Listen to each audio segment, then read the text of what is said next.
Hello everyone, it's Bavar from PTC or Port Terra Conglomerate here.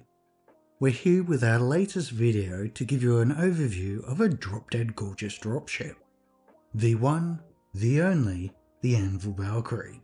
Throughout this video we'll be covering the ship's lore, her overall features and specifications, special features, her layout, her flight profile, recommended tactics, and how we here at PTC like to use the ship. We will also cover a real-world equivalent that we feel is similar to how PTC likes to use the Valk. Similar to the Prowler, the Valkyrie, as it turns out, has a decent amount of fairly interesting lore.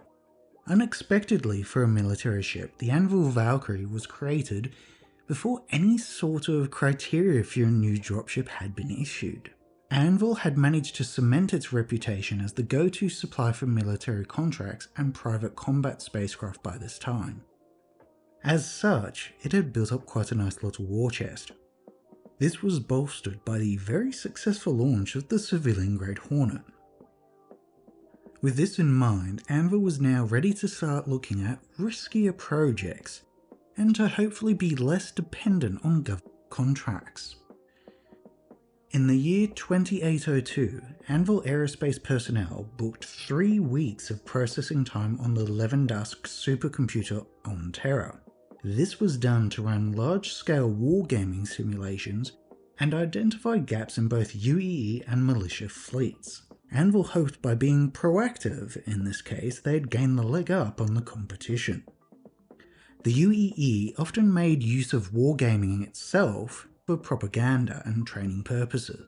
Anvil instead focused on scenarios where day-to-day business was able to be continued under wartime conditions. The modelling took a whole 7 years, which was less time than it took Anvil's engineers to create the first ship. Modelling of this nature took colossal amounts of data gathering on a scale not normally seen in the private sector, especially so when it was for a speculative venture. The decades worth of data fed into the computer included census statistics, observed fleet movements, and spectrum usage metrics, likely as a surrogate for economic activity or population density in some way, shape or form. All of this summed up created a portrait of the UEE as it was in 2802. The result of the modelling process took another 38 months to examine. This was because the model had covered thousands of scenarios and associated required spacecraft. Anvil, understandably so, were rather protective of their modelling results. As such, they moved them to an undisclosed location via a fleet of data runners, which was in turn escorted by Anvil-owned and operated Hornets. The main finding from the modelling was that current and future conflicts would require faster and more agile dropships. Additionally, some self-defense capability would also be quite useful. With regards to the Vandal conflict, every scenario involving the defeat of the Vandal required, quite simply, a generational uplift in the capabilities of landing craft. Critical to this effort would be the technology behind these ships and the ability for them to be mass manufactured. Before the UE had Valkyries as their primary dropship, they had 2 main types. The first being high quality reusable craft that were more geared towards single squad deployments such as the Redeemer and associated special forces, and the second being large, expendable spacecraft geared towards deploying entire companies or mechanized units. The team behind the Valkyrie decided to fill in this gap between the 2 capabilities. As such, they built the Valk to fit between the Redeemer and the larger freighters/landing craft. This wasn't done for the hell of it, however.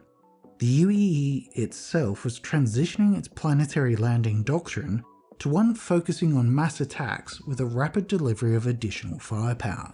The spacecraft's name was chosen early on as a doff of the cap towards a UEEN pilot who flew under the call sign. This pilot had recently been KIA whilst undertaking a reconnaissance mission, uncovering the location of a Vandal destroyer. Anvil would eventually change their tune, saying it was named instead after the mythical Valkyries of old. Mercifully, in comparison to some ships, like for example the Vulture or the Prospector, The Valk's design swiftly progressed into a physical prototype and then a production prototype. And this was all before the UEE even caught a glimpse of it. Anvil decided to keep their cards very close to their chest, which was made somewhat difficult when a series of photographs leaked, leading to conjecture that Anvil was developing another Vanguard-style heavy fighter. Both the engineers and the accountants at Anvil breathed a sigh of heavy relief when in 2810 the UEE Army and Navy issued a joint request for a heavy dropship, thereby validating all of the time, effort, and perhaps most importantly to the bean counters, the UEC that had been invested into the project so far. To be specific, the UEE wanted a dropship that was capable of rapidly deploying large combat teams. Anvil was quick off the mark, able to immediately present the Valkyrie ready for immediate mass production after evaluation.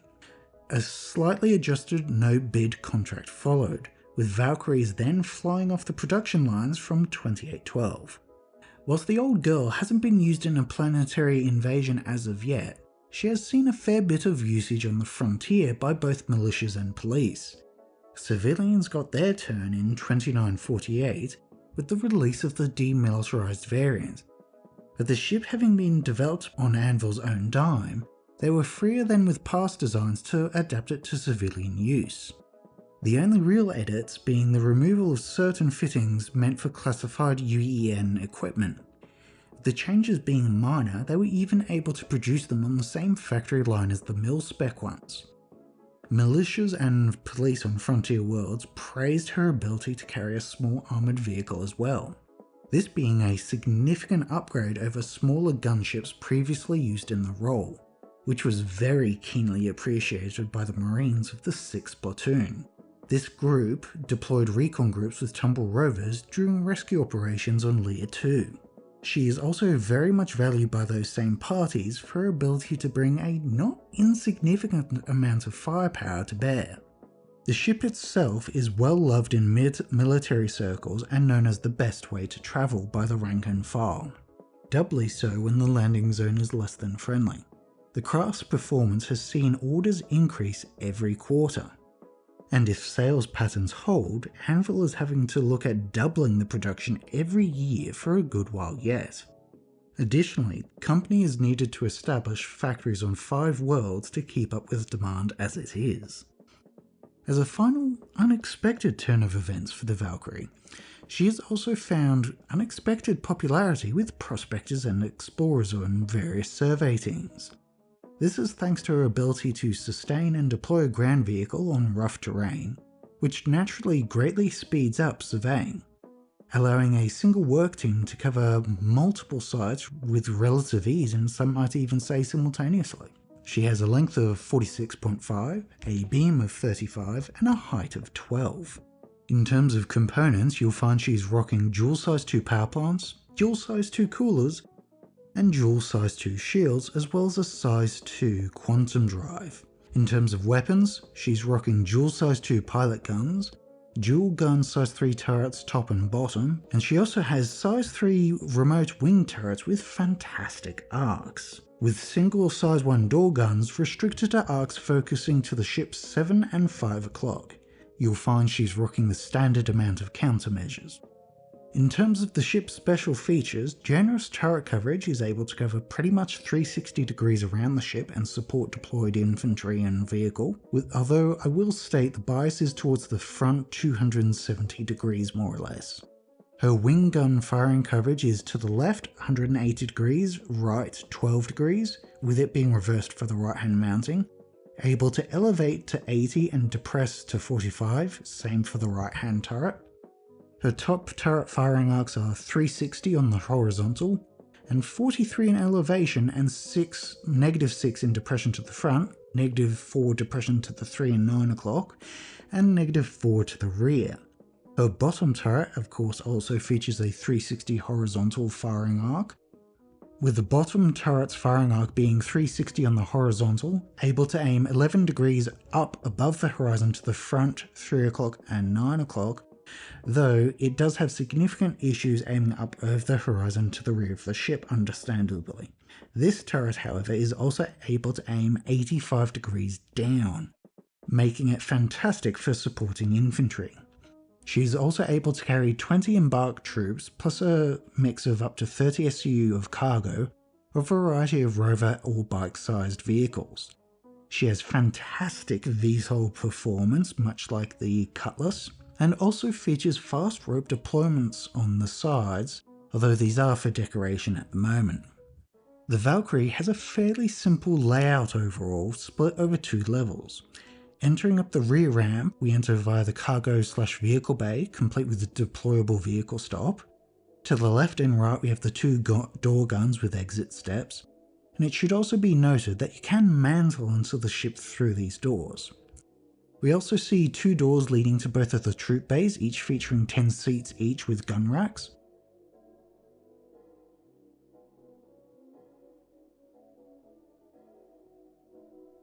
And through the doors at the end of both troop bays we enter the bottom turret room. Circling back to the cargo bay, we go up the ladder to enter into the upper deck. First up, we see the top turret station, beds, ablutions, and food prep station. Moving forward, we see the 2 remote turret stations for the wing turrets culminating in the pilot's seat. True to their word, the Boffins at Anvil certainly built a swift and agile dropship. To start off with, she has fantastic VTOL performance, being able to veritably rocket off the deck. This has come in very handy during past JTs, where the Valkyrie has served as both a dropship and a little bit of a cargo ship, especially in the era of A2 kamikaze bombings. Her role is quite surprising considering the size of the craft, as is her forward acceleration. This responsive handling extends from the SEM envelope into higher speeds as well. That being said, like with most craft, if you want the most out of their agility, you'll be sticking to SEM. I will emphasize that overall agility is quite decent for a craft of her size. That last part being emphasized, though her fuel consumption will most certainly suffer if pushed. Outside of this, her SEM speed of 165 ms isn't too shabby, and her max speed is not half bad at 1100. As a final remark on the flight profile, she does also get quite a generous boost allowance as well. She has a fairly generous QT tank as well at 2500 litres. Whilst able to defend itself to a degree, the Valkyrie's main strength is getting in, getting out, and doing so quickly or very quietly. As such, we have rolled with A-grade stealth or mil-spec fits as needed, with speed always being emphasised. With the Valk's agility and speed, she does benefit from low altitude approaches, i.e. a bit of the good old terrain masking, rapidly approaching the drop site, throwing down suppressing fire in the ramp, and the ground forces getting the hell out of the ship before the ship rockets back up to safety. Her best bet, should an engagement occur, is to brake hard using VTOL to try and help throw her attacker off and rapidly run like hell, naturally relying on her turrets to cover her retreat.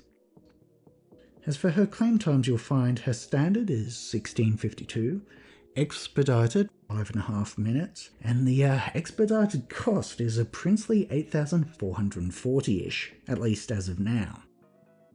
PTC often employs the Valk as our dropship of choice for JTs and various bunker runs and platform runs. Her ample turret coverage and her speed and agility make sure we make it to the ground alive and well. It should be noted that her ability to support ground forces hinges on the lack of AA. As for her real-world equivalent, we decided to go with the MH-47G Chinook, our reasons being similar handling characteristics with a little bit of the long range of the Osprey, and being able to deploy roughly 20 embarked troops, as well as small vehicles. I hope you've enjoyed this overview of the Org's favourite dropship in-game, as well as her quite lovely lore. If you enjoyed the video, feel free to leave a like, a comment, or subscribe if you're feeling especially generous. All that being said, what's your favourite dropship, purpose-built or otherwise? Are you a fan of the Cutlass Steel, or the Prowler, or perhaps the almighty A2?